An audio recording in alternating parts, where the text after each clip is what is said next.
11th meeting of the Grosse Ile Township Public Services Commission. I'd like to welcome everybody that might be viewing and the commissioners. We're going to call the meeting to order, and we're going to start with the Pledge of Allegiance. But I also, before we do, today's Veterans Day. So when we make the pledge today, I hope we will all think that we're thanking the veterans and our other citizens for what an important day this is, for their service that they've given. And I think it's important that we have that in our mind when we say the pledge. So, pledge allegiance to the flag of the United States of America and to the republic for which it stands, one nation, under God, indivisible, with liberty and justice for all. Thank you. I would like to thank the staff. I know it's Veterans Day and that it's a holiday for the township, but Derek, thank you, and Ryan, thank you for being here. I also have a little side issue to talk about. My father's birthday was 11/11/11. Oh, wow. He would be 114 years old today. So 11/11/11, it's always stuck in my head. Yeah. So with that, we'll do the roll call. So Costick's here. Kennedy. Here. Schmidtke. Present. Pedestris. Present. Biddle. Here. Stanko. Here. And Kevin Flavin is excused from this evening's meeting. So tonight we have approval of the agenda. You've all had a chance to look at the agenda. It's in front of you. I'll make a motion to approve the agenda. Is there support? I'll support. Support Biddle. Are there any comments on the agenda? Hearing none, all in favor indicate by saying aye. Aye. Opposed? The agenda is approved. There's no comment or no presentations tonight. There's no public in the room. Might be too cold for the public to be out. Anyway, we'll move on. And next we have approval of the minutes of our October meeting. So I'll make a motion to approve the minutes. Is there support? I support. Stanko supported. Are there any comments about the minutes? Well, I have one on page 7, Derek. When you get into the discussion about the 2026 road program, tell me when you're there. I'm there. It says in the second, well, it says it says Costick, now talking about road improvements, they have about $500,000. Does that mean we may have? We will have? We may have? Not they. DPS, yes. How do you want to reword that? DPS has about $500,000 for Say roads. DPS has, okay. And the next item where you're quoted, Derek, it says going to do some asphalt work. I didn't think we were going to do asphalt work.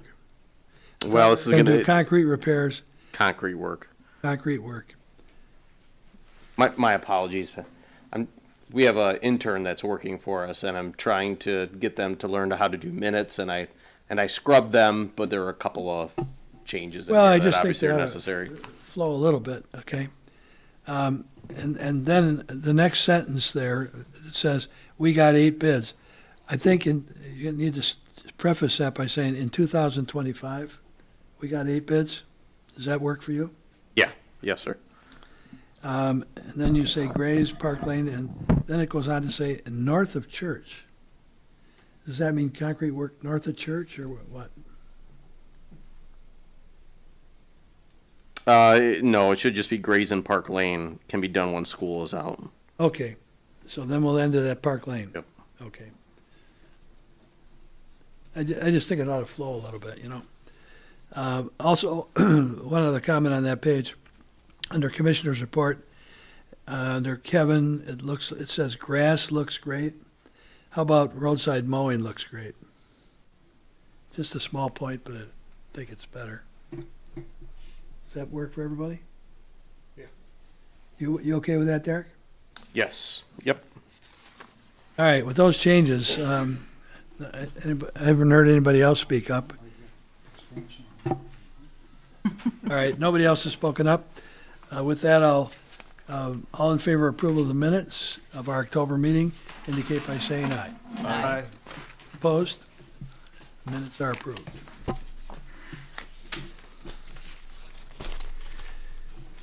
Okay, moving along, we have approval of the bills for the month of October 2025.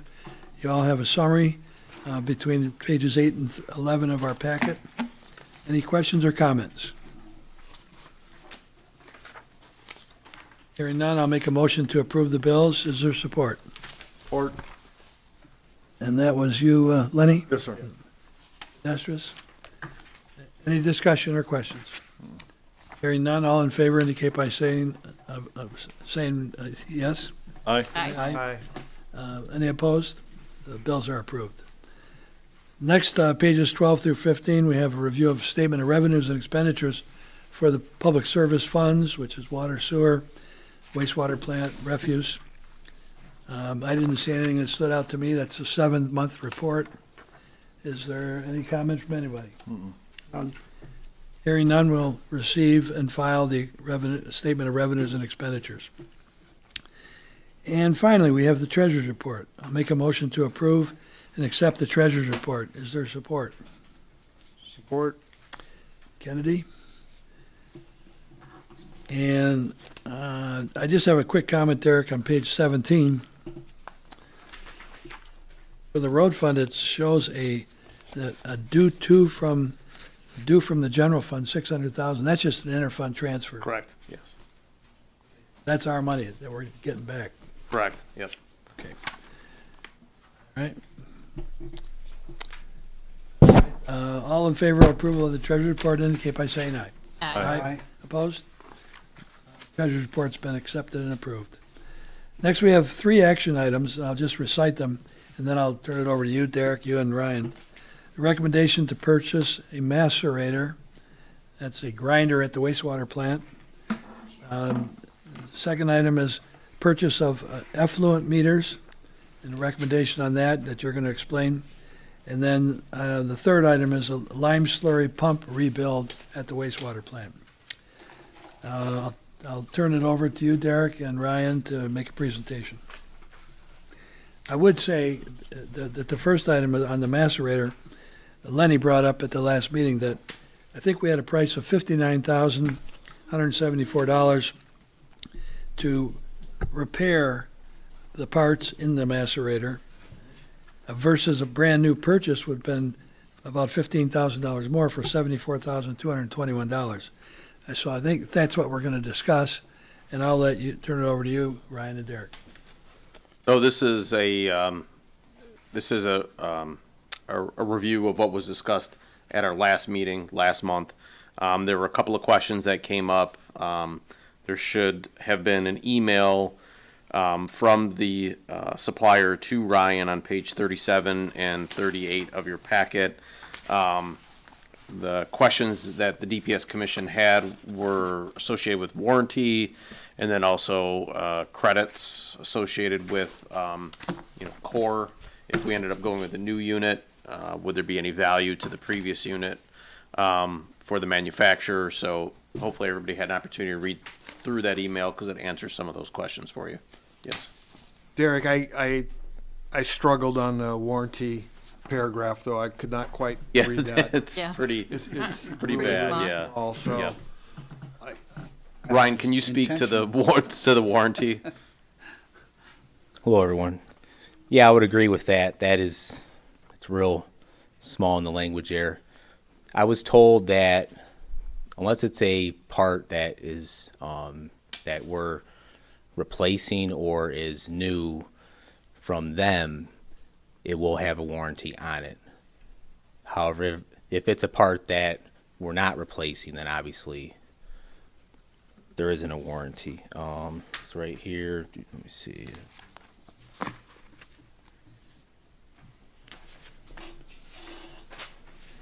So if it's any part that is refurbished or rehabbed by them, it is warranted. For how long, I'd have to look in that language, but I would imagine it's a while. I'm not well, real- I think that's the key, Ryan, is what is the term of the warranty? Is it 1 year, 2 years, I guess I 6 could ask on months? the length, yeah.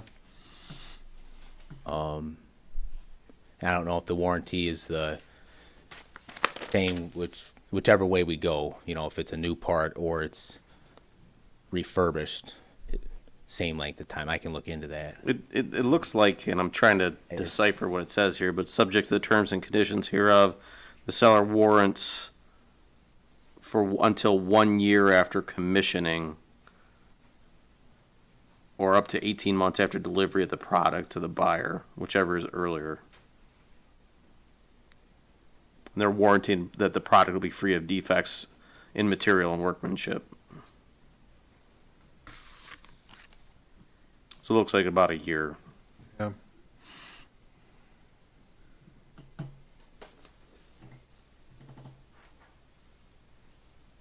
And no credit would be offered. Right. Yeah. New one should fit where the old one was.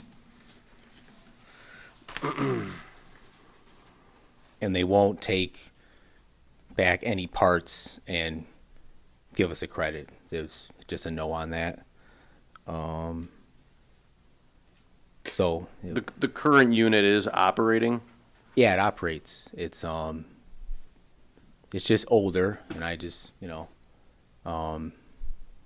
originally I just wanted to replace the teeth on the unit, and what we have to replace is the minimum that they would recommend, however. So that's what we're doing.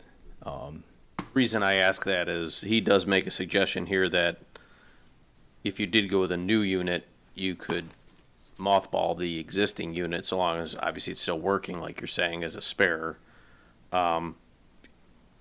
Exactly. We would just, with option 2, if we get the whole new unit, we would just pull the old unit out, store it at the plant, and it could always be used in the future as a spare, if we needed it. And obviously that option wouldn't exist if you went with a rebuild of the existing, right? Exactly, because with option 1, we are using our current unit and just rebuilding what's below the motor and the reducer. Will we ever use that spare unit? Maybe, but in the history of the unit, we've never. But so I guess we just have to decide, between option 1 and option 2, which way we want to. So my understanding is, though, that we would have to pull the old unit, and if we wanted to just go with them rebuilding that unit, we would be without that macerator for 10 to 12 weeks, which is what their lead time is they quoted. It's just a day, because we would receive all the parts for the rebuild, and then we would pull out the unit, and then their techs would then come whichever day that it's ready and have it all installed within a day. So there In a is day or two, no okay. risk on not having a unit, in my opinion, with this. Okay. Which is good. Yep, Phil. One question, Ryan. It appears that if we went with the rebuild, we would have our original motor. Exactly. Do we have any idea of what the cost would be to replace that motor should it die? No. Have any even rough estimate? Nope. And I mean, the way on these parts, it really wasn't listed out, like, for each part how much it costs. It was just listing all the parts, and this is how much it costs, overall. So, and that was kind of my thinking also, is how much would that motor and coupler that we're not replacing, say, year or so, down the line, if we do have to replace that, how much? Is it a specialized motor? I don't, no. I mean, it doesn't have special couplings on it or anything mean, it else that has would make to it fit very this unique to only that Muffin item. Monster, well, they would only sell this motor, I believe, more than likely, because that's how it's a kind of a proprietary, I mean, my thought Yeah. on this is if we're approaching a significant number for the cost of replacing the motor, possibly with the new unit, we would have that spare motor. With the old one, we could possibly within a year or so be exactly. putting a brand new motor on it if that one goes away. So I was just curious from that standpoint. And that's the rationale with it, yeah, we don't really know. More than likely the motor is all right. I figured out on the hours it has about 1 year worth of running on it in a total 20 years. Motors so- work until they don't. Exactly. And it could be a month later that your only advantage is if that motor failed, if we pulled it out, that motor is on top of the unit. Meaning it'd be easy to replace. It's not like you would have to take everything apart. But you are right with motor. It could happen next year where that, is Had that that. unit 20 years, correct? Yeah. So, It's original with the base. Lenny, you brought up the issue of, for $15,000, essentially, we can buy a new unit with a new motor and all the equipment we need and an easy install. It'd be easier. And then we have our old unit, which Yeah. we could have as a spare. So- Well, the rule of thumb is if the No. repair is more than half the cost of a new one, it's always best to go with the new one. And this is definitely there, and with the new one, we're getting a new hydraulic motor and a new reducer. So, Supposedly a better hydraulic motor. Probably is, yeah. they're probably 25 years newer than what's on there now. Exactly. So risk reward is probably worth it, to just have the new unit. If the budget, allows, yeah. I would hate, year so from now, the motor goes and now we have to pull it out. Now, how much that motor and spool would cost, is that $15,000? I don't know, but, You know what horsepower motor's on it? Is it? not that large. It's Not that not large? really. It says 12.7 GPM. Yeah, that's the pump side. That's the new hydraulic motor. Not that large of a motor. That's the hydraulic. I mean, it's Okay. real Hey, small. About that big? Yeah, Okay, it's not too Couple- big. Couple grand. right. Yeah, so And once you start taking things apart too, you never know what you're gonna get yourself into. Right. It's not all gonna come Yeah. apart like, a Lego set. no. What's the voltage to it? I believe it's Voltage and amperage. I think it's probably 220, maybe 220. Yeah, 20 amp maybe? I'd have to. Okay, no big deal.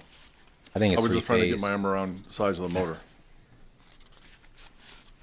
I'd have to look at the That's all right. specifics, but Well, you'd mentioned earlier that it was the cutting blades too that you wanted to replace, so it's not just the motor issue, it's cutting blades too that you wanted to redo, so.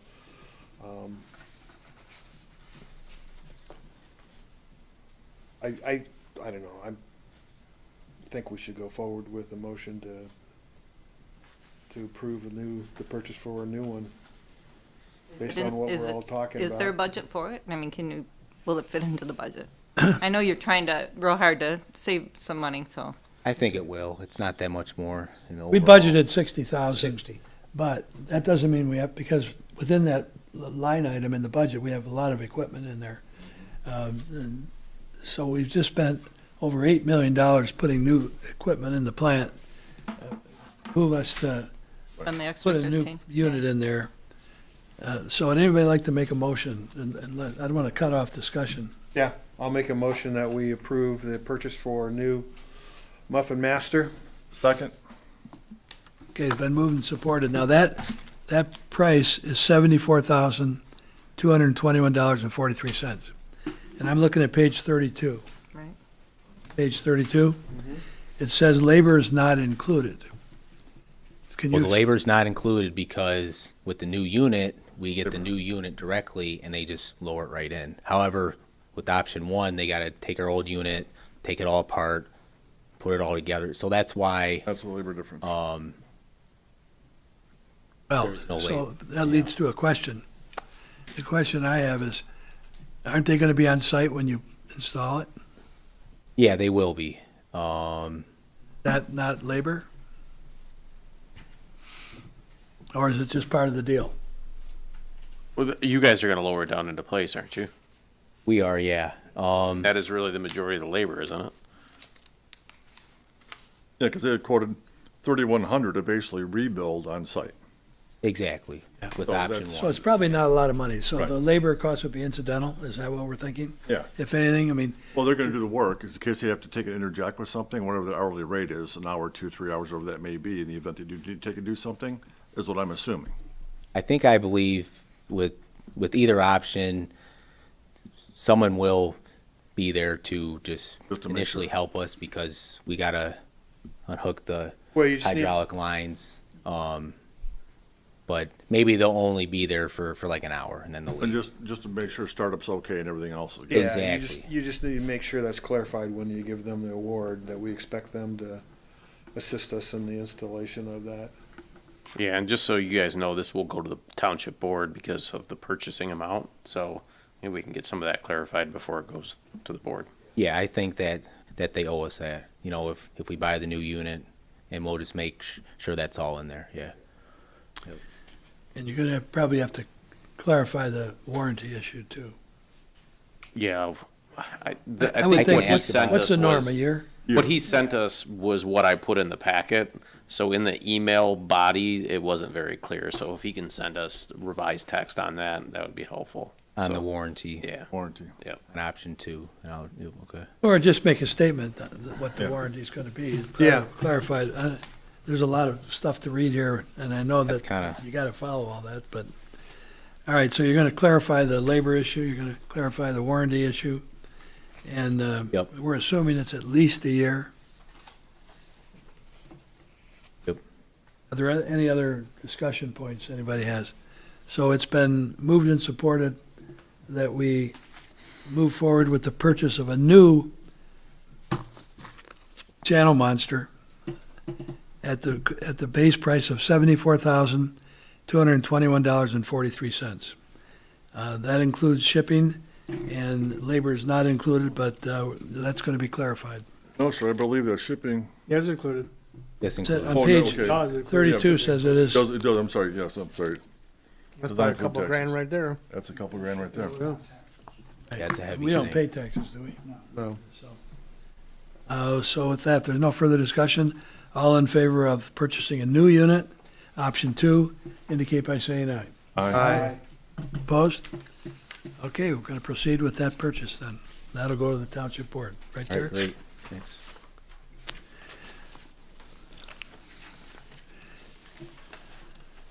So essentially, when it is installed, the company, Solberg Knowles will probably assist to make sure that it's installed properly. Yeah, Right? they will, yep. Yeah. Yeah. Okay, next item is purchase of an effluent unit at the wastewater plant. The Department of Public Services Commission hereby recommends to the Township Board the purchase of replacement effluent meter from Veolia at a cost of $30,284.02. And furthermore directs the Charles Range Company to commence the bidding of the installation of the unit. Derek and Ryan, you want to explain?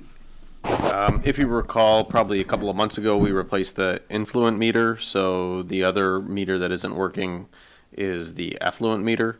So we have to replace that. It's important for monitoring flows to ensure compliance with our permits, and the state requires that as part of our permit conditions, that we're able to report on those different flow characteristics. It's also important for dosing and things of that sort, for chemical and whatnot, to understand what the flows are so we can monitor that and meter that correctly.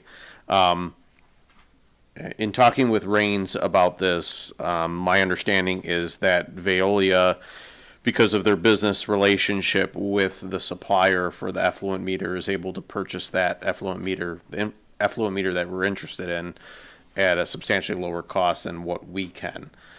So you see in your packet a letter from Veolia, and they explain why that is the case. And I can tell you that the engineers are also endorsing this to purchase it through Veolia, resulting in a substantial cost savings. For us to purchase it, I think the cost is over double of what we can get it through Veolia for. The motion also authorizes Raines to move forward on the bidding of the install. So the installation will be competitively bid. It's just the purchase of the actual meter itself would be through Veolia. And that's the brand meter we need for that Correct. unit. so Yes. Just replacing a Yeah, And it's there an is- exact replacement. That's the exact same brand, model, everything, which is the best move in my opinion to, And there is no markup. This is a direct cost right from the supplier.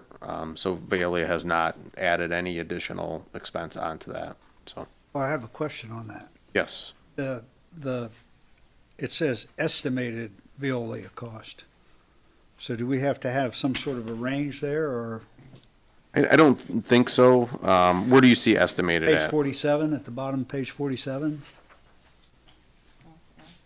Yeah, and I don't know, maybe they wrote this letter before the actual quote came in, but I don't. Of course, they came up with that number somehow. An exact number, or? Well, there is in the quote that's attached, so it is $30,284.02. So Okay. I guess to tell you the truth, I'm not sure why they put estimated. Maybe because of the tax aspect.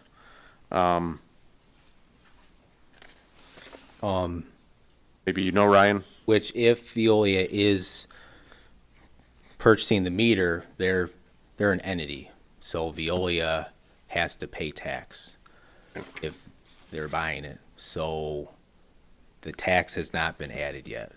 Yeah, so maybe that's what it That is. will probably be, Bill. if you add in sales tax, maybe 6% would, Yeah, you see on page 49 of their quote, they don't have sales tax. That's part of it. So as you had mentioned earlier, we don't pay sales tax, but if we're not the direct purchaser from the supplier, then we would pay sales tax if we're essentially Veolia is purchasing and then passing it through. So, Well, about 20 years ago, as a good rule of thumb, on a mag meter for this application, is about like $1,000 per inch. That was 20 years ago. This is a 28-inch meter for $30,000. I think you're getting a blue light special. I would agree. Okay, Lance, would you like to make a motion for the purchase?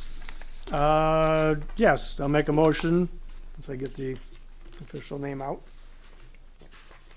Where's that? On page 46, the total, Yes, I'll make the motion to go ahead with the purchase of the effluent meter. Second? At a cost of, $30,284.02, plus sales tax. Lenny, you were going to support it? Second, yes, sir. Okay. You got that, Derek? yes. Is there any further discussion?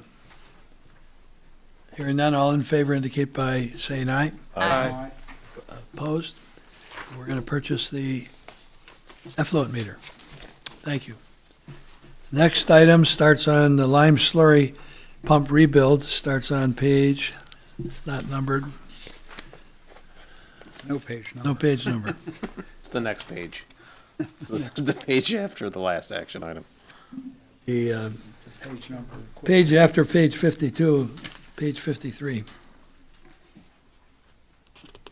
The Grosse Ile DPS Commission recommends to the Township Board an agreement with SPX Flow for the purchase and installation of a new gearbox on the existing lime mixer at the wastewater treatment plant at a cost of $24,685.01.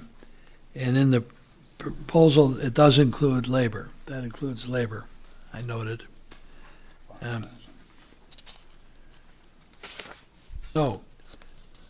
With the total cost, I'm sorry, the total cost is the $24,000. We did budget $30,000. Derek and Ryan? Ryan, do you want to explain? You probably do much better than I would, but. Yeah, I can explain. Well, this is the gear reducer that's for our lime slurry tank at the plant. So we have, it's always running because it has to mix that lime slurry that we use to stabilize the sludge. The gearbox is 15 plus years old. It's probably 20 years old. It kind of has a wobble to it. Sometimes it leaks a little bit of oil, so it's just it is aged. And I looked into this, and so we're buying the exact same model that we have right now. It's Lightning.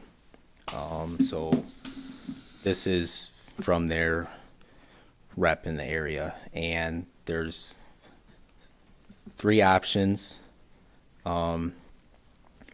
Really all we need with this, the mixer propeller is good. You know, that's stainless steel. It's in good condition. And the motor, which is on top that we have, works fine. So all we need is the gearbox. And so the refurbished program on this is where we purchase a refurbished unit, which is like new. It has a warranty, and then we have to then ship our old one back to them. That's what the deal is. And it says it, but it doesn't come with the motor, which isn't an issue. I've already confirmed that our old motor can fit on this refurbished unit. And the reason I picked option 1 is because, as you can see, a new gearbox is almost twice as much, and then the complete unit is actually less than that. That's everything new. So motor, gearbox, and the blade. About 35 grand. And why that is that option 2 for 37,000 is a new gearbox and new motor, but then option 3, where you get the shaft and the gearbox and the motor, is less money. I don't know why that is in the pricing. It is weird, but we're only replacing what we actually need. Okay, let me stop you for a minute. So to help everybody find this, find page 70, which is the report from our engineers, the status report on projects. It's the page before that, so it would be page 69 in the packet. So if you find, this is the memo here, there's the page. Everybody got it? List the 3 options? You still looking, Linda? Yeah. You're not on the right page either. Yeah, on the page right before page 70. Yeah, find the memo from Sohio. Memo from Sohio. Keep going. on the back. That's page 70. And the page in front of it lists the 3 options. And tell me when everybody's got it. So it's the page in front of that. Page. Page 70? Well, the Before- page in I front say of it, page it's not 69. numbered. Yeah, you want 69. Not numbered. Okay. There it All is. right, so there's on the options, there's 3 options. The first one that is what we're talking about is the $24,000 option. The gearbox, option 2 is the gearbox and program. That's $37,000, and it says 3 weeks. I guess that's for delivery. And then the third option is to buy a complete unit, replace it, and we can get that in 4 weeks. Comes with a new gearbox, inverter, duty motor, a 316 SS shaft and impeller, similar to what you now have. So this is sort of the same type of issue, Lenny, that you raised last week. We're talking about a difference of basically $11,000. We can get a complete new unit. But Ryan, I guess a question for you. They're adding $5,000 in labor to the Yeah. proposal for the rebuild. And that's only for option one. Would you need to add that also for option 2 and 3? Well, with options two, it would probably be about same labor. So you're really talking not Option- 37, you're talking closer to 42, 43,000. Exactly. Okay. And option three would probably be twice as much labor because you have to remove the concrete slab that's on the top of the tank, and then it's more labor intensive for option two and even more labor intensive for option three. Or in option one, you can just get to it and get that part out.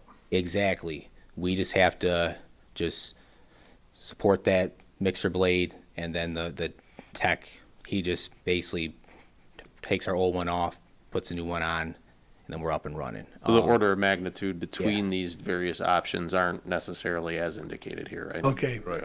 So Ryan, how long does this usually, what's the life for this type of a gearbox? Is this something that lasts for years or? I don't really know. But ours is, Says here the new unit's It's 100,000 failing. hours. it wobbles, it kind of leaks some oil. I would say 20 years, and this mixer,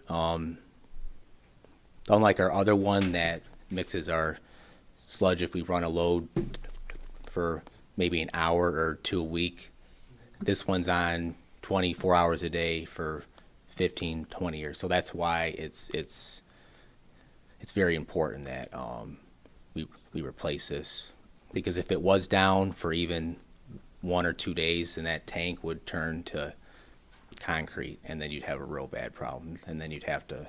So I think if we get the new gearbox, we'll be up and running. And I ordered a spare motor that we could have just in storage in case this motor went, then we would be up and running. And the motors are only about $1,200. So in my view, option one is really all you need. We inspected the mixer. The blade looks good. It's not pitted or anything, so I don't see why you need to replace that. That's why I went with option one. So there's no history when the last time we replaced the gearbox on this slurry unit then? Would is it? be 15 Okay. plus years ago, before I got there. And I mean, it runs around the clock, so that's why I just kind of felt, this one's a real one you have to do. And see what happens. Yeah. Brian, educate me on the word program. Gear refurbish program, and then gearbox plus program, and then complete unit. And explain to me the differences there, because the complete unit is less than the gearbox plus program. So what's program? Program, in my view, is not that important here. It is confusing on the numbers, option one, we're getting a refurbished unit, which is like new, and then we have to take our old unit and ship it to them, and that's all we get, and then install for one. Option two, you get a new gearbox, and then we would get to then keep our old one, but in my opinion, it's already, Right. faulty anyways. Program is not,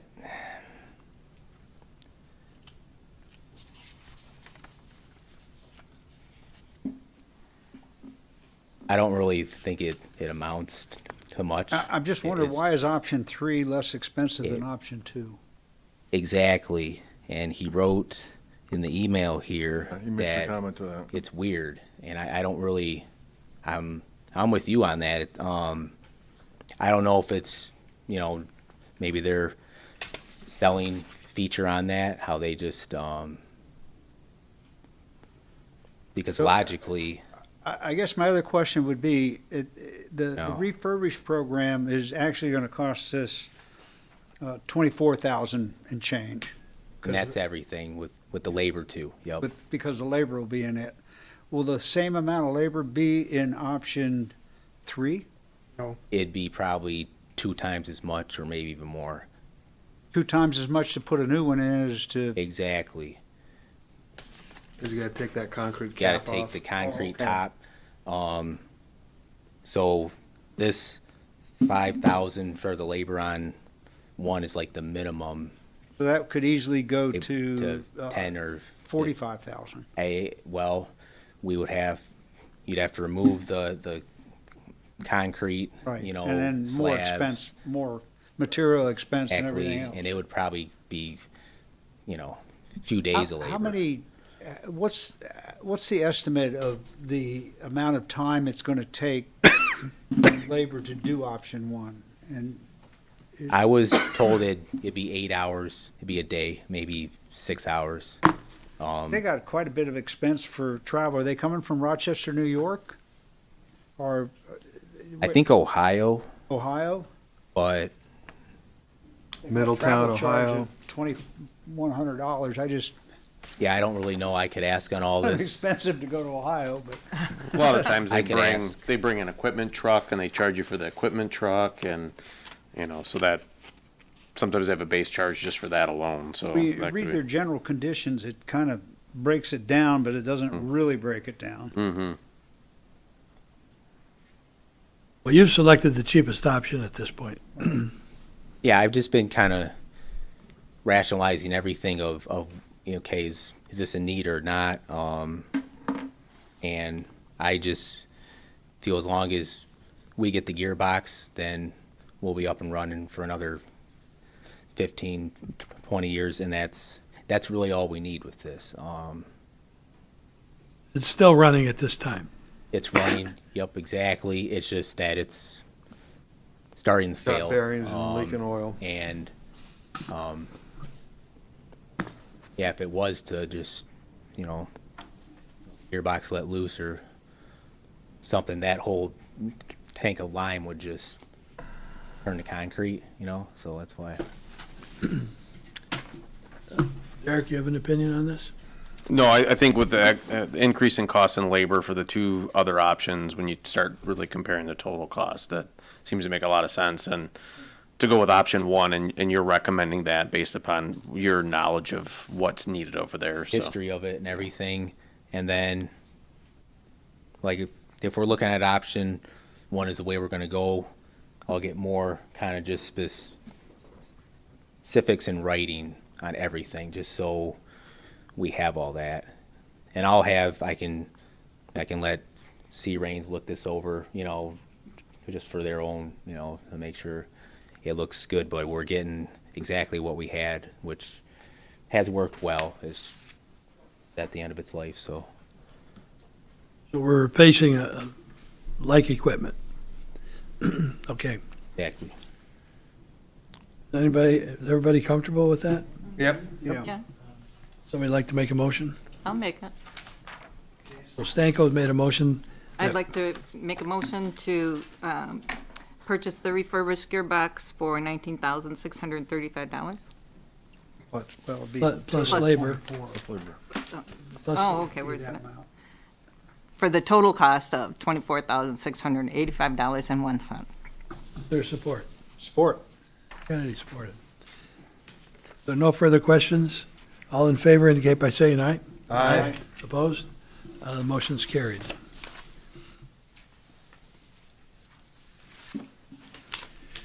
Okay, Ryan, you've been on there a long time. I'm going to ask you if you have any other comments about what's going on at the plant, but I do want to make a comment to you. Ron and your staff, you've done a good job cleaning up the front of the wastewater plant. See, you Yeah, we pulled the did that. weeds, knocked the weeds did. down, and I Yep. appreciate you taking care of it. It looks much better, so thought I'd acknowledge that. It's good to hear. You're gonna get a landscape license now, Okay, I'll but it does look better. let them know that.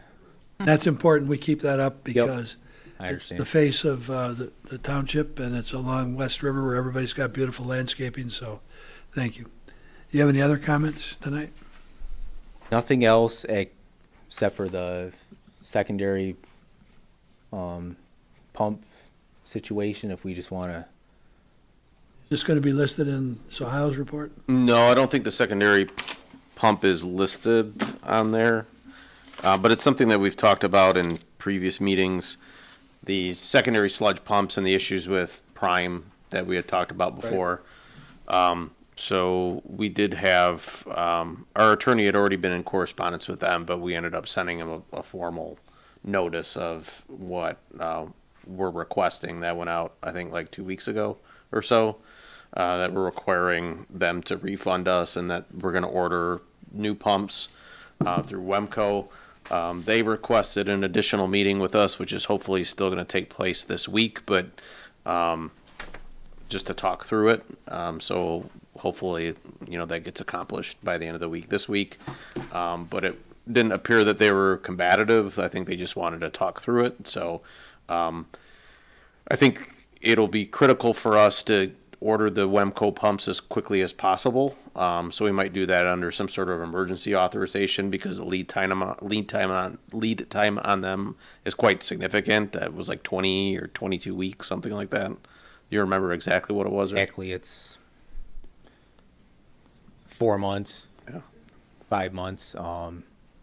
So, and that's our problem. Whether we order one pump or we order all 3 of them, it's that long. So I don't, we'll have to figure that out. We're going to talk later about the commission's meeting schedule. My suspicion is that this issue will be resolved before our next meeting, because I think we're talking about maybe not meeting in December and January. So, but we'll be sure to let you know how that ends up getting resolved. But Ryan's running into obviously issues with moving this material to make sure that the plant can operate the way it's supposed to. So we don't want to delay it any longer than we need to. So we'll be sure to let you know how that ends up turning out. We should have an answer here. What's in the next- dollar range you're talking about for that? Each pump is 23,000. That's each pump. So if we need all 3 of them, that's about 75, 80,000. Now that's to just purchase the pumps. Labor is another issue that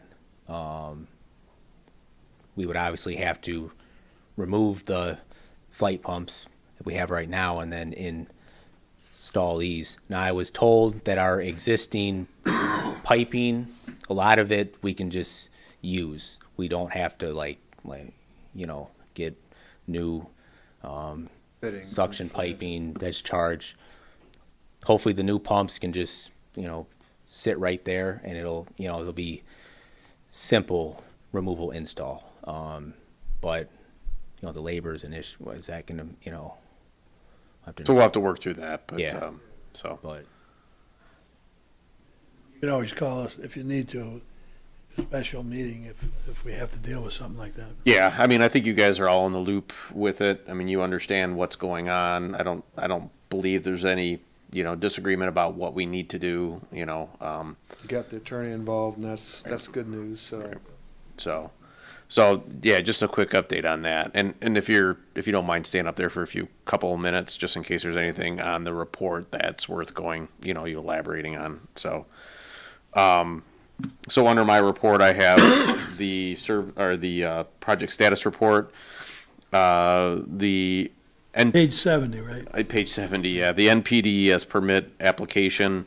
We have the MS4 report that's been submitted. We had our MS4 audit. We did have some corrective actions that they required of us. Those corrective actions have been implemented, and that response has been distributed to the state. So we're in compliance with those conditions of that audit. So that's good news. As far as the televising and cleaning goes, so if you remember, we've split the community into 5 different segments, and we're doing one segment per year for a 5-year period of time. Segment 1 was supposed to be completed by essentially like November, December of last year. Unfortunately, the vendor that we're using didn't end up finishing segment 1 until October of this year. The deadline for the completion of segment 2 was October of this year, but could be extended to the end of January, or I'm sorry, the end of the calendar year, so the end of December of this year. The contractor is confident they can complete segment 2 by the end of the calendar year, but basically you're only talking, a month here or whatever, a month and a half. So depending upon what ends up happening with that, there is the potential we might rebid this because, of the issues that we've been having with the contractor keeping on schedule for the televising and cleaning. So I just want to make you aware of that, that we could potentially rebid that for segments 2, 3, 4, and 5, or maybe segments 3, 4, and 5 if we authorize them to move forward on segment 2 if we feel that they can complete it by the end of the calendar year. So the way that the contract is written, it's not a 5-year contract. It's 5 individual contracts. So we can choose to pick up years or not. They were only authorized for segment 1. We haven't given them the okay on segment 2 yet because they had issues in segment 1 keeping with the schedule. So Rains is heavily involved in all this, and just want to make you aware kind of what's going on with that. So, but we'll let you know what the decision is once we figure out what exactly we're going to do with segment 2. Is this the second company that we've used for doing this work in the Yes. last couple of years? Yeah, the first company was with us for 5 years, Yep. and this is the second company. Yeah. Yep. That we just awarded the business to the beginning of the year or something, I thought? Yeah, it's been like a year and a half. Yep. And I thought that in the beginning you were happy with them, or we were happy with them. Yeah, I think we were, but there was some sort of issue where they pulled off. I don't know if they went and did other projects, but they got off schedule, and they got off schedule pretty significantly. So I think from the state standpoint, they just want to see that you are completing all 5 segments within the 5-year period of time. I don't know that they necessarily care if you're doing 1, 2, 3, 4, and 5, but for a budget purpose, it makes sense for us to do it that way rather than all 5 at once in 1 year. So I don't know that it's necessarily an issue with the state, but it's something we want to make sure that our contractors are staying on the schedule that we stipulate to them, and that the work is done properly and completely, and we're satisfied with it. So.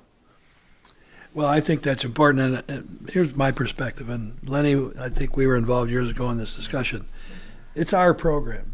We came up with the money amount, about a dollar amount we were going to spend per year. We broke the community up in 5 segments. So I'm sure larger communities, whether they break it up in 5 segments or 20 segments, I don't know, as far as the state's concerned. But we decided we were going to spend so much a year, right? Yeah. This is tailored to Grow Seal. Correct. Our goal, if anybody's watching, is to televise. We run a camera through all the sewers, and if we find a problem, we fix it on the spot between manholes. We budget money for it every year, and we record the condition of the pipe so that we try to eliminate sewer failures. But this is our program, so any timing, whether it's the end of the year or it's January, goes into the next fiscal year, we can make up the difference. I mean, you administratively can. Yeah, there's no concern about that. I think the issue is the rebidding of it. you run the risk of a higher price. That price that they provided to us was, a year and a half ago. But then again, you never know. So, Well, 5 years ago, well, 6.5 years ago, when you first started the project, we were doing one segment for like $125,000. This most recent one was one segment for $250,000. So, that's the risk you run. But we can't stay with a vendor that's not holding to our schedule and providing what we need. So, we'll have to see what we're going to do with this. yeah, so my thought is don't rush into anything, figure it out. And if we have to come back here and start fresh, we can do that. Is everybody in accord with that? So it's our program. I don't know what, the 5 years is something we made up, right? Well, yeah, but I think we've submitted that to the state and said that, this is what we're going to do. So they're Right. expecting us to do that, but yes. All right, Okay. yep. Page 71, DVM is doing actually, I'm sorry, Art is doing the manhole rehabilitation, and DVM has started with the sanitary sewer lining. So that has just started about a week or so ago. So if you recall, that large contract is $1.something million that is in place, and they plan on doing most of the lining throughout the wintertime.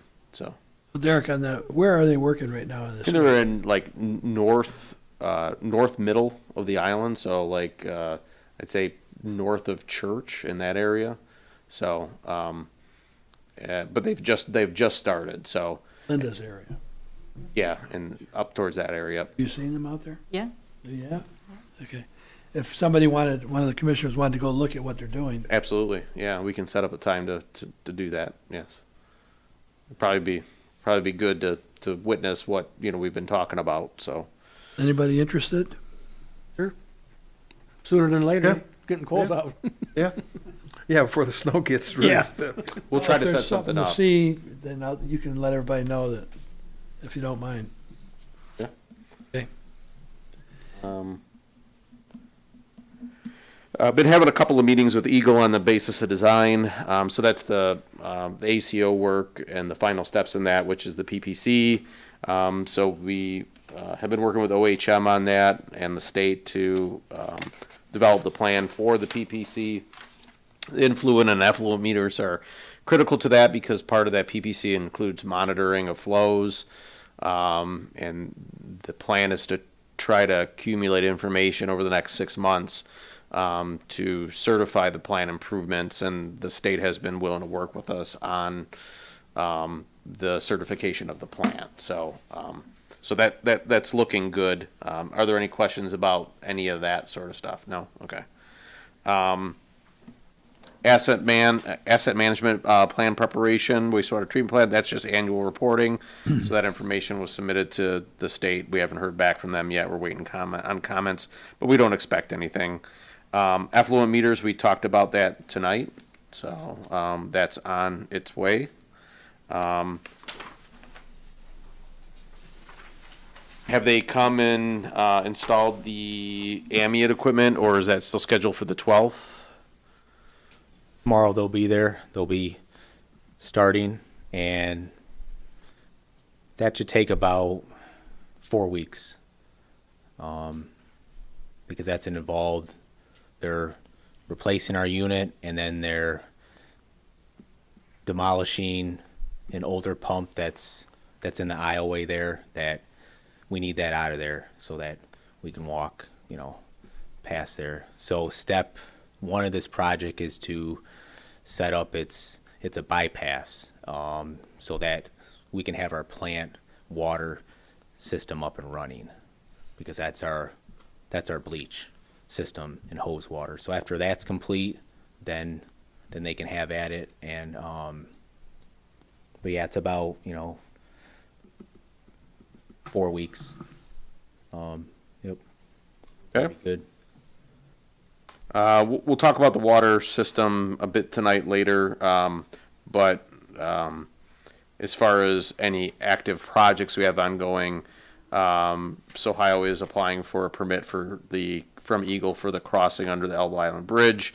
They are doing design and putting together the bidding documents for that. We haven't had any communication with the county about that bridge project recently. I think the last time we talked to them was probably 2.5 months or so ago. But I think they're still planning, obviously, on replacing it because it's needed. So we're just continuing on with our plans to replace that water main underneath that canal, knowing that the bridge is eventually going to get done. As far as paving projects go, Elba is all but done. There's some punch list items that are necessary on Elba that need to be completed. Concrete work is still ongoing. You know, obviously the past couple of days with the cold weather, it's kind of set them back a little bit. Last we had talked, there was about $120,000 of the funds available to spend. So we went around and marked the remaining concrete up. I think probably about a week or so ago. So hopefully they finish out the rest of the contract before the end of the construction season. So, but that's been going well. Just a question on that. I noticed driving around on Park Lane by the high school, by Grays Drive, Yes.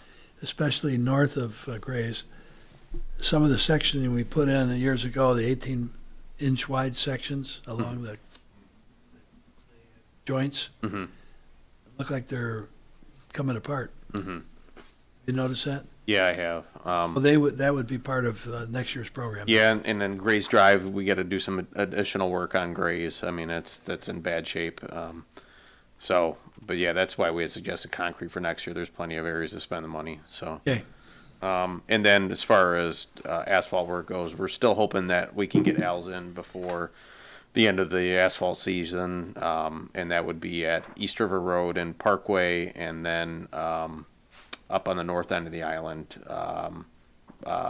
north of Bridge on Meridian. So, It sounds to me like you might be better off to ask if they'd do it in the spring. well, we're going to try to get them there, get them here if we can get them here yet. I think you're running out of. We are, especially with these past couple of days. That didn't help at all. So, that concludes the project status report. I've got one comment.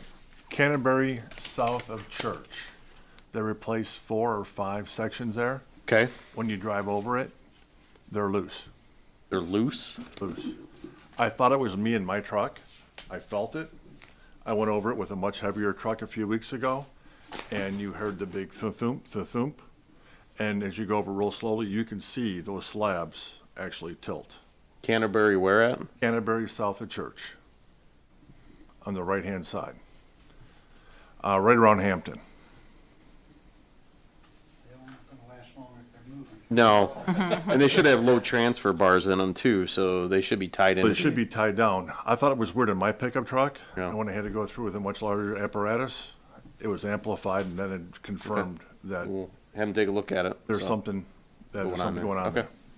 Just a comment, that's all. The work they did in front of everywhere else around the neighborhood, beautiful work.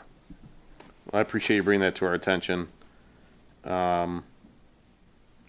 The water loss report's included in the packet, 22.481%, which is slightly less than what it was last month. And that concludes my report, with the exception of the water asset management plan discussion. Good, thanks. Thank you, Ryan. Thank you, So Ryan. now we have Derek's asked the engineers to prepare a new map and some new documents. I'll let Derek run through them. But Derek, I have one question on the map. As I looked at it, it looks to me like project number 3 and 6, which is Whitehall and Byramar, that they're mismarked. I think that the Byramar, which is project 6, should be on the street south of what's shown, where all the cul-de-sacs are. You're gonna have to, What you're saying is 6 and 3 are swapped around? no, Switched no, around? I think that number 3, isn't Whitehall the other side of the road, east of Meridian? It's on both sides. On On both sides, yeah. I think we had talked about the west side. And if we had enough funds, go to the east side as well, but I don't know if we're gonna have enough money to be able to do that. On the other side? Yeah, Whitehall runs both sides. I just happened to notice it the other day. Yeah.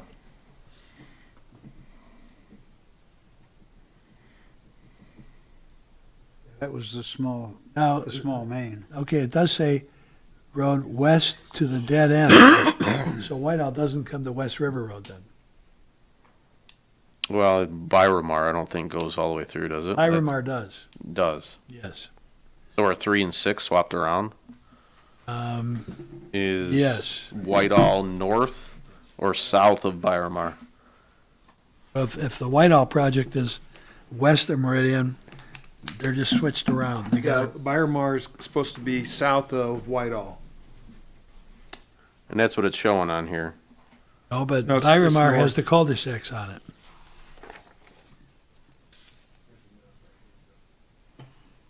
So, Highland doesn't clearly show So- up on that. Byramar should be the one south of number 6. And number 6 should be number 3. Iramar does go through to West River.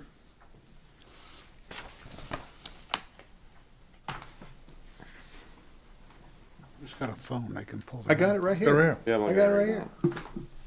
See, Goes where? there's Whitehall and then there's Byramar, right? Yeah. So So, number six, South of which? yeah, they're not correct. number 6 Yeah, is, well, the roads are correct, right? 3, Whitehall is north. Whitehall is north. It just should be, in the diagram, it should be a shorter red, and the number 6 should go all the way through. She's got number 6 being short when it should be long, and number 3 is long when it should be short. I think number 6 should be 3. Well, John knows these well. Well, in the chart, it shows Whitehall Lane, Meridian, west to dead end, right, which is correct. Mm-hmm. The only thing that's wrong is the length of the red line. The length of the line. Right. And 6 is correct, Byramar, which is, why does she say No, 5 dead end Iramar streets? goes through to West River. It does, yes.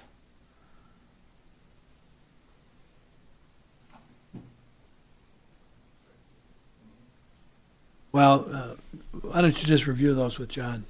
Okay, And if they need to be straightened out, I know John's intimately familiar with it. okay. I don't know how far he was going on Whitehall, so for some reason I had in my head it was east of. Well, Meridian. it goes to Whitehall dead ends. That's how far we're going. To the dead end in Whitehall. Okay. Yep. So that's one thing, and then I'm going to let you jump in with the charts. Okay. Wait, hang on. So the first chart is we're going to read is page 2 of 3. Got the green on top of it. Is that right there? You're going to go there? Yeah, well, I guess first things first, let's look at the map. I mean, Okay. less the concern about the descriptions of those roads and the links. That's church. This is intended to show the different high priority projects Yeah, so he's right. in succession. So, project 1 in being the first project, project 2, 3, 4, 5, 6, and 7, and That was definitely wrong. those in order. So to show you where those projects are, and then also provide on the map some sort of text as far as the justification for why those projects have high priority. So that's what this map is and this chart shows. And then that way you can identify where exactly that work is being done, what we're talking about. The second page shows the anticipated costs for the projects over a period of would be 7 or 8 years. With once again projects 1 through 7 being shown here on the list in order of when they would be done. So this also anticipates increase in cost for inflation. So you have the totals here on the far right showing the total overall cost when you consider inflation of $9.3 million for those projects. This also has engineering costs factored in as well.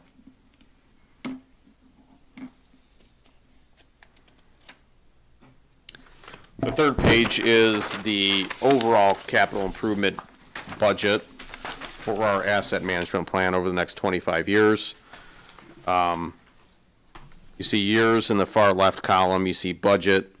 What that indicates is available funds that have been factored into our budget over the next 25 years that are, in essence, earmarked for capital improvements. These funds are coming from expiration of existing bonds, and assuming that those dollars get earmarked for those capital improvements, those would be the dollar amounts that would be available in each year for the next 25 years for capital work. In order to keep up with the capital improvement schedule over the next 25 years, this next column, which says needed, is the amount of money that would be needed to be able to fund that capital improvement schedule, which is $30 million and some change over that period of time. Deficit shows how much money we're short over that period of time with just the money that we have becoming available in that budget column, okay? So we're $14 million short. There's a couple of different ways we can address that, and we've talked about that before. You can bond for some improvements, or you can pay as you go. If we went with the pay as you go option, if you turn to the next page, what this shows is adjustments to water rates to be able to bring in additional dollars over the first 7 years. So this isn't the full project list. This is just the 7-year project list, or the 7 projects that we've proposed on the initial page.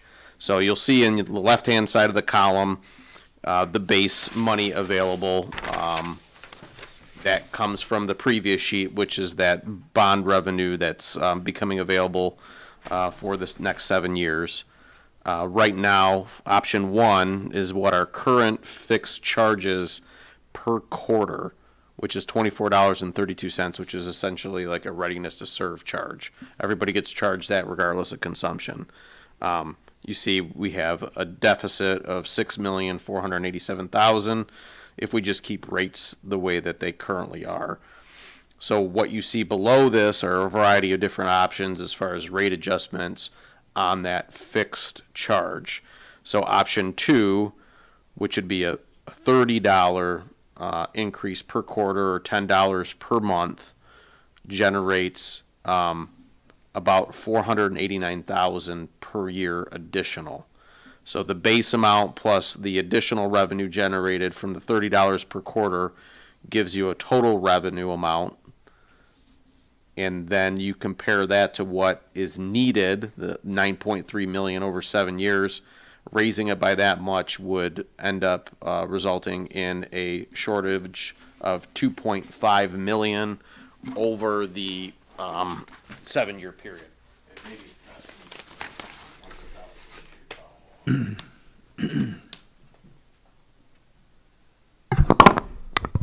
Option number 3, which is $40 per quarter, ends up generating an additional $8 million over the 7-year period, leaving you with a shortage of $1.2 million to fund that project list.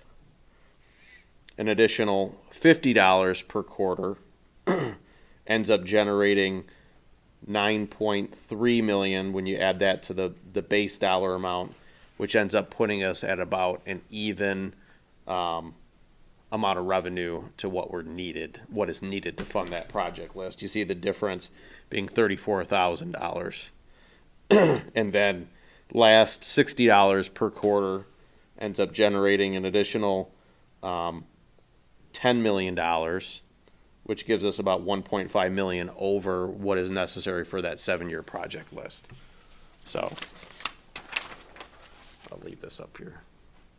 So, one of the issues, everybody, a lot of big dollars thrown out here. My opinion, our focus is on those 7 projects. Okay? Yep. Not the big $30 million project that was outlined by the engineering report. We're gonna focus on those. So what Derek's saying is, right now, go back to option 1, with the current charges, per quarter is $24.32. It's in the upper left-hand corner. Everybody see that? That's the flat fee. That's a flat fee. Correct.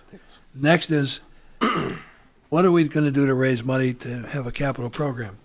If you increase it $10 a month, and this is in option 2, right? We're looking, so the question is, what are we going to increase a month that's billed quarterly? $10 would raise a lot more money, $489,000, matched with the $378 we'll have in 2027. Yeah, that gives us almost $900,000 a year. Is that enough to proceed? We might have to take on, at $10 a month, we might have to take on a project every other year. We don't have enough money to do a project a year. If we were to go to 40, it's and dollar increase in what, you have the figures, what would that be per month? Yeah, I'm doing them right now. So Right, so 30 is 10, 40 is 13, 50 is 1666, and 60 is 20. So the question we're going to be confronted with is, how quickly do we want to do these improvements? Do we want to do, I'm looking at it 3 ways. Do we want to do a project every other year?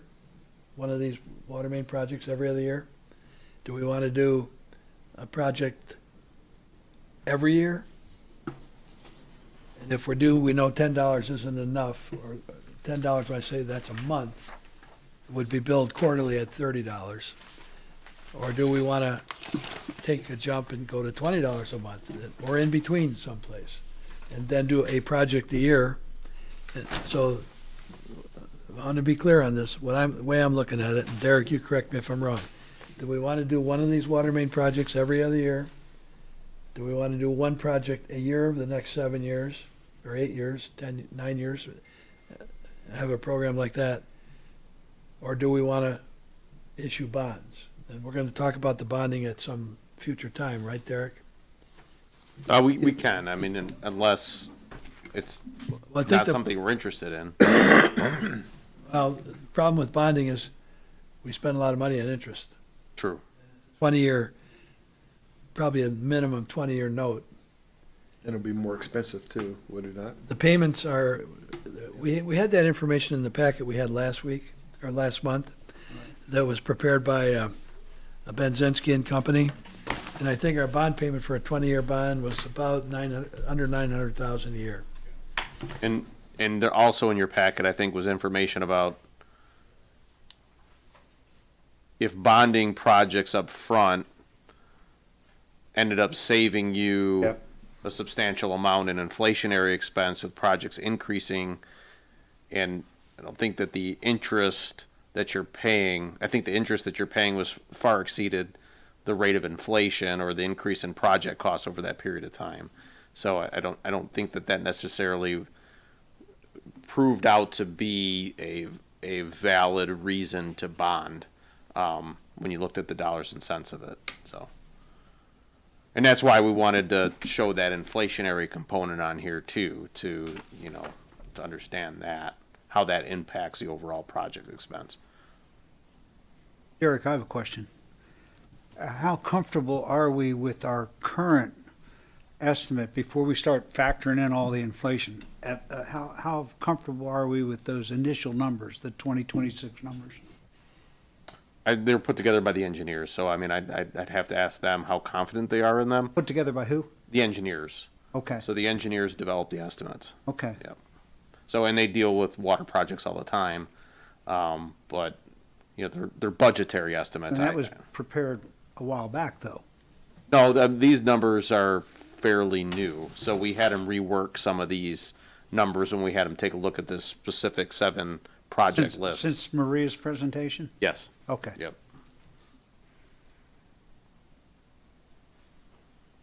That was one question. The other question that I would have is anybody looking into possible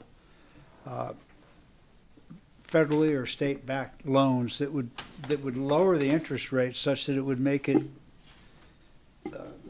desirable to bond instead of pay as you go.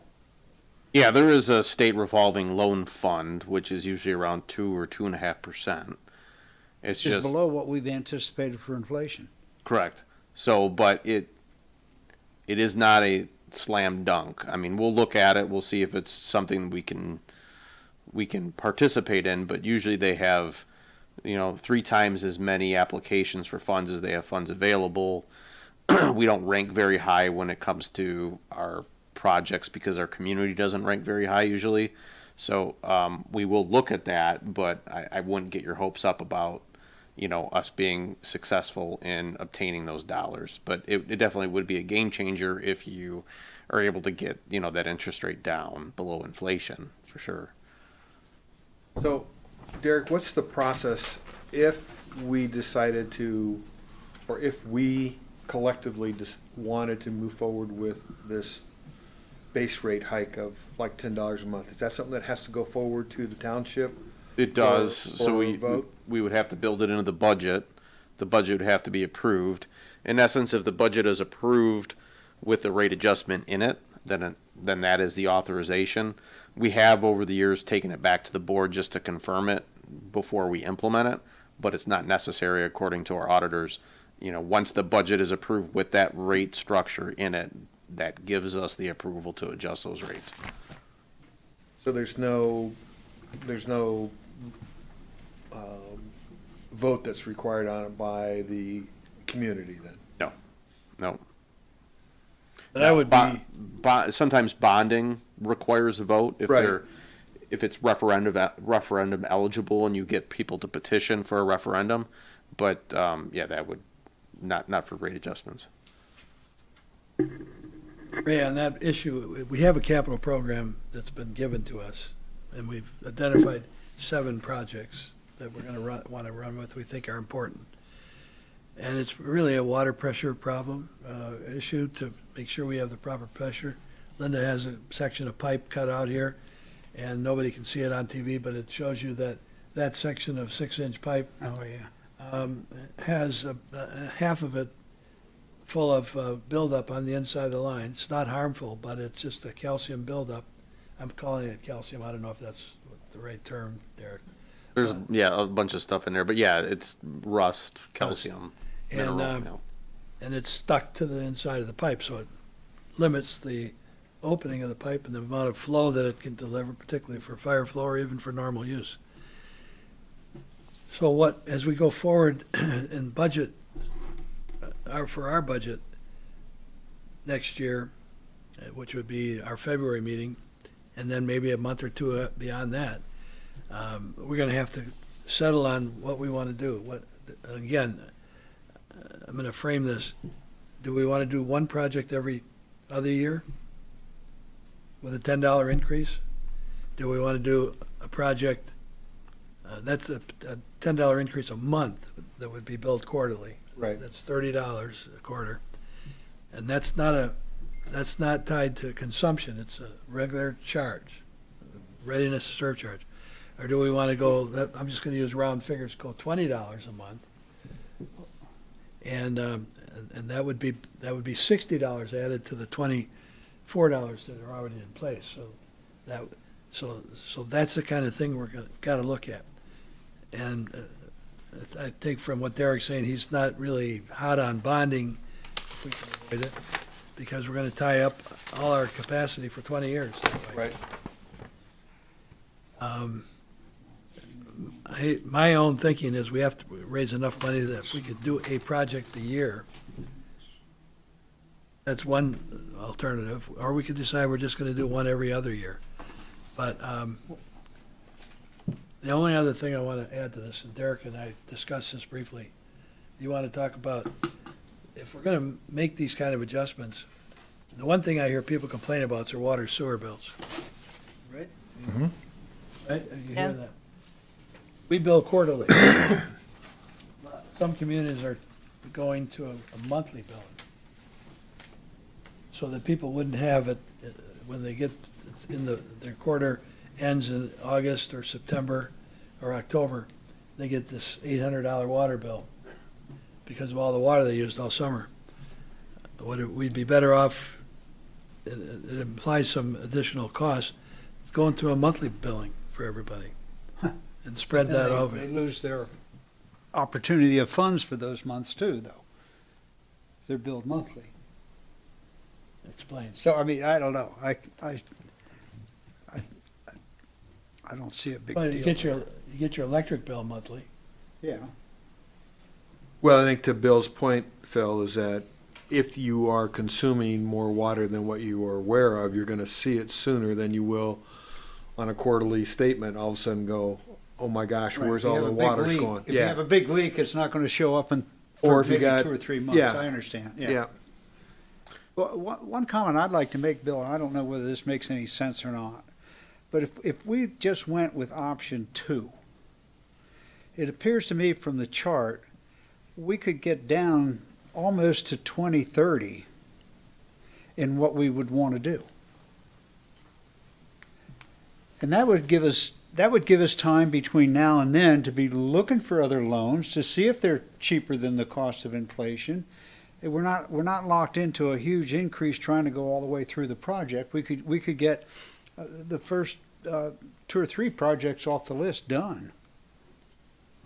Just with that. By 2030? Yeah, I mean, but looking at the difference, we're 609,000 ahead. Then we go a deficit of 680,000, so we're a little bit in deficit. But then we pick up 224,000. Now we're ahead 100,000. So we would get through 2029's schedule just with the $30 a quarter. And then that would give us some idea of whether our inflation numbers were correct. It would give us some idea of whether our initial estimate of what these projects would cost are correct. And it would give us time to be evaluating other payment possibilities. I will tell you that the chart that shows the total deficit does not have inflation that's part of that factored in. So keep that in mind. So it's only at the bottom? Yeah, so the chart with the green and the pink on it has inflation factored in. The total deficit, I don't believe, has inflation factored in. Because what you're saying is if you go with the option number 2, you're generating an additional $489,171 over the next 25 years, which totals $12.3 million, and you're short $14.241 million.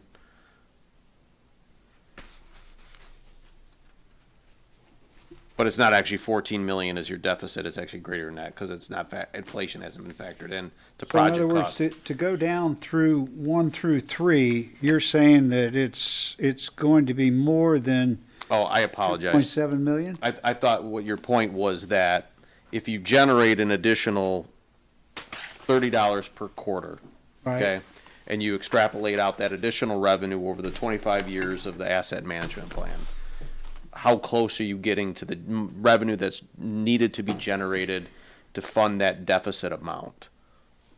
You were just considering the first 3 years of the projects. I guess my misunderstanding. I thought you were considering the full life of the asset management plan. No, I was just going down to 2029 and Gotcha. going across and Okay. adding up the first 4 numbers. Right, and I thought what you were making the point of was, although we're talking about the first 7 years of the projects, we also have to look at the entire asset management plan. None of us will probably be here 24 years from now, right? But nonetheless, I think this is an opportunity for us to implement a system that generates enough revenue to fund the entire project list. All the right? way to 2050. All the way to 2050.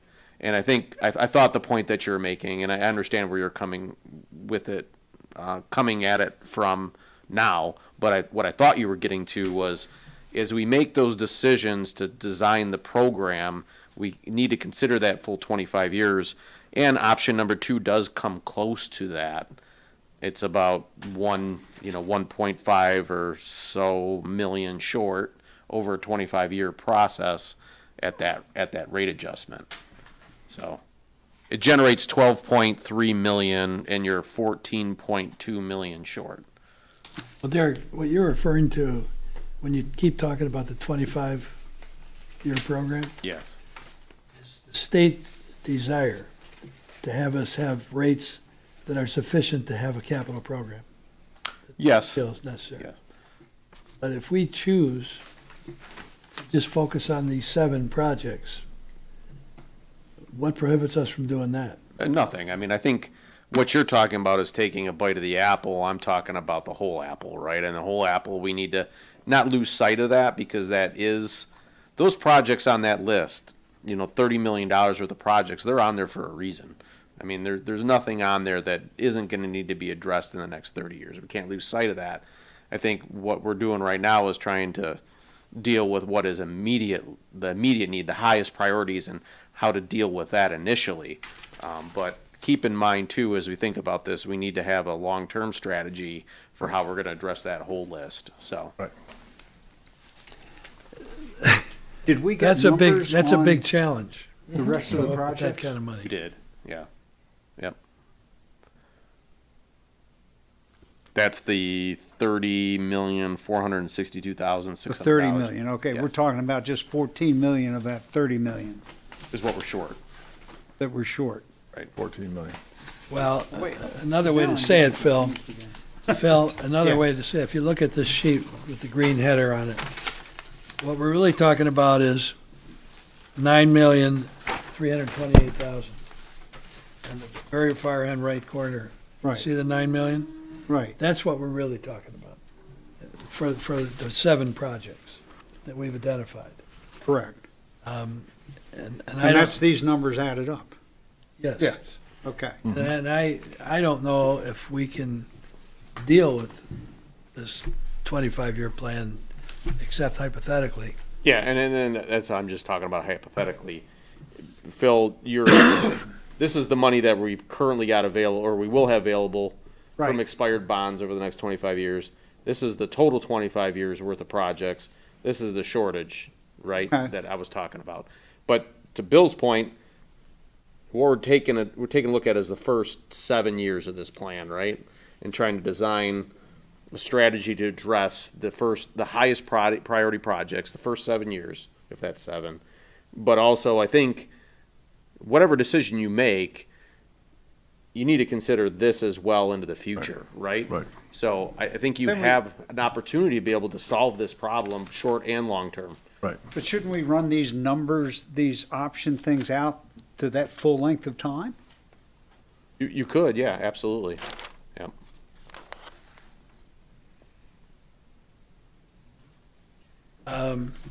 I think the goal was to try to deal with the immediate, though, the first 7 years, right? Take a Yeah. bite first before Right. you try to eat the whole elephant. And it doesn't take much to run those numbers all the way out, right? I mean, we just multiplied that additional revenue by the years. Your comment, Ray, what I envision, say we were to recommend that the base charge or readiness surcharges goes up $10 a month. Whether we bill it quarterly or not, that's $30. Or whether we go $45 a quarter instead of 30. That's all something we can talk about and see how it projects out as Phil's done with these projects. See how we can plan them. We know we're not going to do a project in 2026, but we can save the money and then start our project in 2027, right? So, but whatever we do in terms of an increase like that on the base charge, we have to take that to the township board. Right. And probably have a study session with them and explain ourselves, because they're gonna get the reaction from the public as well. We have to make people understand, we've been given this water reliability study, we can't ignore it, right?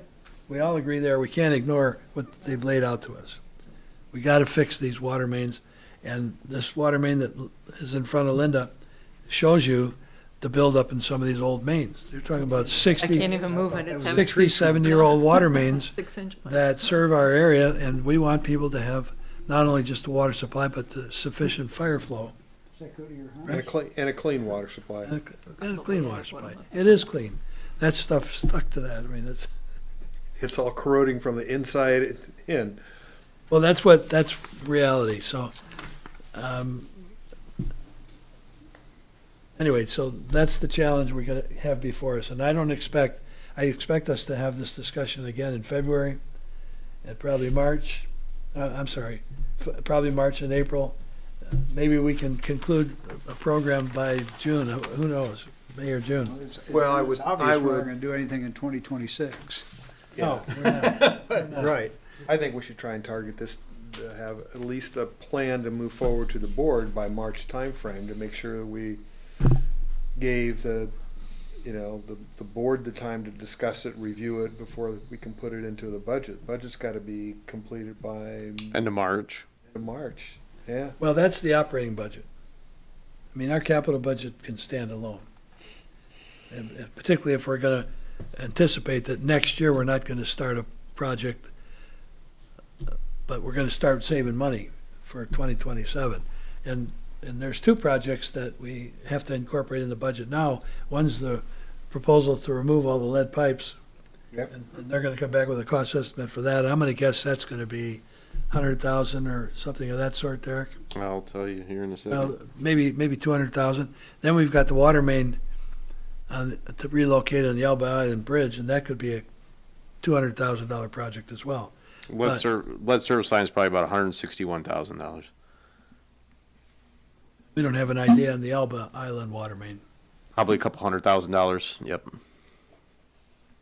That'll sit at the bottom of the water canal under the, It'll be probably bored underneath, so it'll have cover on it. so this is the challenge we have going forward.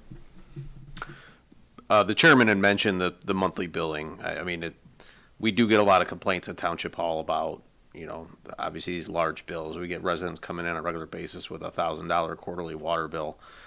We get a lot of complaints that, it's just enough time to be able to forget that you're going to owe it. So it's a surprise when it comes in the mail. People don't keep track of it. They don't budget for it, and it's not on their regular monthly bill schedule. So as these rates get larger, as capital improvements are factored in and we're generating additional revenue to satisfy the capital needs, I think from a budgetary standpoint and from a shock value standpoint, a $200 water bill per month is far different in the way that people view it as compared to a $600 quarterly water bill. So it's just something to think about. I think a lot of communities are going to have to move to that as they start really addressing the true cost of the water system, and these rates go up significantly. It's no different in cost. I think it just has a tendency to be more palatable to the consumer. That's You all. can budget for it. Yep. On a more timely basis, yeah. So, anyways, just something to think about. Now, there is obviously additional work to do a monthly billing and obviously probably cost, but that's something that can be discussed. How significant that is, I don't know, but I wouldn't anticipate that it would be overly expensive to implement that system. There are a variety of different options out there that other communities partake in that help to minimize that additional workload to staff. So we could look at that. Are the meters read automatically? They are. So we do read the island pretty much monthly. So there's computer. I'm sorry? We do pretty much read the island monthly. But you don't have to go anywhere to read them, they just. No, you do. You have So- to travel around with your little machine. Right. So there are laptops in the trucks, in the DPS Right. trucks, and then they drive around, and that computer pulls signal from the meters, and it populates the database. And then we do have the option now. It used to be stored on like a USB stick. They'd bring it into the office and they'd upload the reads into the system.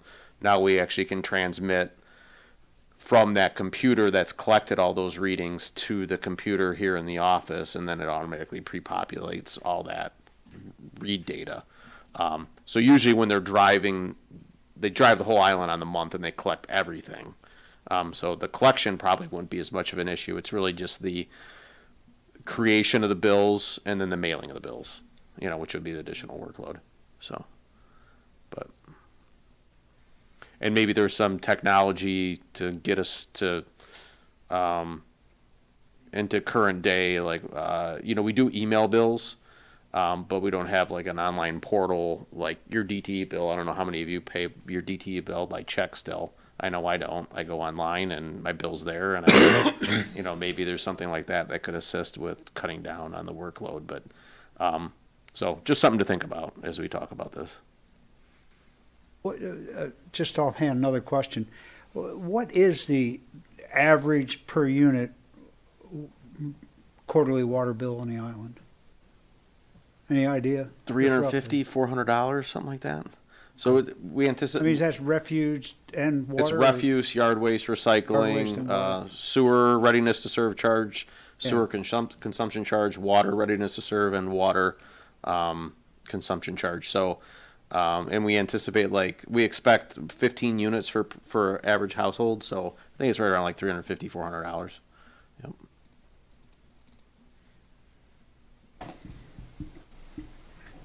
All right, everybody understands the challenge? Any further discussion on it tonight? Do you want to talk about anything further? Just the readiness to serve charge is different than the commodity charge. The commodity charge, we can't rely on it. I mean, it's, and when you have debt and bonds and capital improvements, the stability of the service charge is preferable as compared to, a variable revenue source that's based upon consumption. So you've seen GLWA has gone heavily to a fixed charge now, and they've moved a lot of their pricing structure away from charging by gallonage. So that's why this proposal is focused on that charge rather than adjusting the per gallon charge. So When you have a capital program for water in particular, and then sewer is usually tied to it, it's not based on consumption. So that the readiness to serve charge has been implemented over the years because, let's say, oh, I'm in Florida, for 6 months. Why should I be paying I'm not consuming anything. But if we have a capital program, now I'm gonna get billed $10 a month or $20 a month, or a month, and it'll be on my readiness to serve charge on the quarterly bill. Because that's the only way you can really rely on that money, Right. so. And just like the garbage pickup and recyclable, it's on your bill no matter if you have it done or not. That's right. If you're out of town, too bad. You're gonna pay it. It's a cost of, Somebody could say, I don't live on a street that has a 6-inch main that needs to be replaced. I mean, you can carry that to all sorts of ends. yes. Yeah, our main's good. Our main's good. Yeah, right. I mean, We got a brand new one, so I'm not paying for yours. Cool. I mean, that's, But it needs to be said, since you raised that issue, a lot of our projects that we're talking about here are central to the whole system. right. Delivering water up and down Meridian, Right. that's key to the whole Looping it. system, right. Yep. Okay. Well, have we beat this subject up I think so. Yep. enough there? I think so. It's a lot to think about. So if you want any additional information, just let me know, and we'll get that over to you. Well, I just have a final comment. How easy would it be to run those numbers out to the whole 2050? It wouldn't be hard. We could do that for you.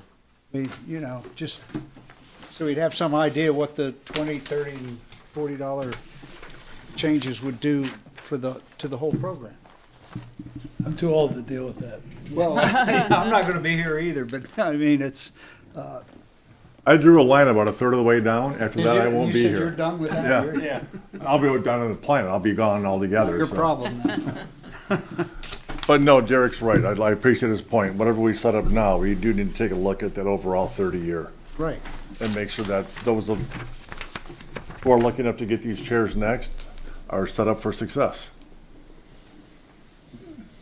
Yeah, Lenny, I don't know how many years ago it was, 10 or 15 years ago, that Duncan Murdoch came to us on the water reliability study and said, we got to complete the loop on the perimeter of the island on East River and West River so that we have a 12-inch main all the way around the island for fire flow purposes. Mm-hmm. And we were in a position, we did that. We were lucky enough to be able to do that, so. Anyway, this is it's before us, we gotta deal with it somehow. All right, is there anything else? Lead service line update. So if you remember, we had identified 33 total. 3 of those were replaced prior to the most recent occurrence. Since then, 11 have been replaced, so we have about 19 remaining. We've been seeing the cost for those replacements getting closer to $8,500, so per property. We had a couple that were the 5,500 range, but most of them have been closer to 8,500. So that 161 I mentioned earlier was 8,500 times 19 services. That gives you the 161. So, Okay. yeah, that's been going well. So they've been doing a good job with them and getting them out of the ground and, Great. try to reduce them as much as we can before next fiscal year with the money we have budgeted already. So. Great, thank you, Alright. Derek, that's a good job. Okay, we'll go around the table for commissioners' remarks. Linda, anything? I just want to mention, Bill, we talked about the, on West River along the golf course, there where the fence was falling apart and everything. I don't know whether anybody's noticed, the fence has been taken down. And they've just strung, I think, wire between the posts like they had on the northern section of it before. I think it looks a lot better. It does, and Derek, you're responsible for that, so what's going on? Actually the recreation department did that, but yeah, we had talked to them about it just because we were trying to help them maintain that. John was over the past couple of years, and it just was a real pain. I mean, that the fence is full of poison ivy and weeds and vines and everything, and it was just a maintenance nightmare. So I think that what they've done there make it a little bit easier to maintain. I think it looks great. Does look good. It does look good, Yeah. very nice, so Lot thank you better. for that. That's all I have. Hey, Nothing? Lenny? Happy Veterans Day and thank to all those that served. We appreciate it. Yep, happy Veterans Day. Earlier you mentioned about the next commission meeting dates. Are you talking about our commission Yes, dates? yeah. Okay. So traditionally, we haven't met in December unless we need to have a meeting. And we haven't met in January either, unless, it just works out that way. So Derek would call a meeting if we need one. Well, the reason why I asked, because if it's the second Tuesday, I'm not gonna be able to make the February or the March meeting. February meeting is our budget meeting. So, I'll be out of the country. okay. Well, you're excused. Okay. We'll see you in December. The budget's usually not done in January. They just started in January, correct? Yeah, usually in February we sit down and talk about it. Yeah. February and March. Then usually, last year we approved the budget in March, right? Yes, Yeah. I believe so, because the township board approves the budget in the second meeting in March, which is the one that follows yours. So Okay. Okay, just pre-warning you. And again, if there's something that comes up that he needs to call a meeting, he will do it.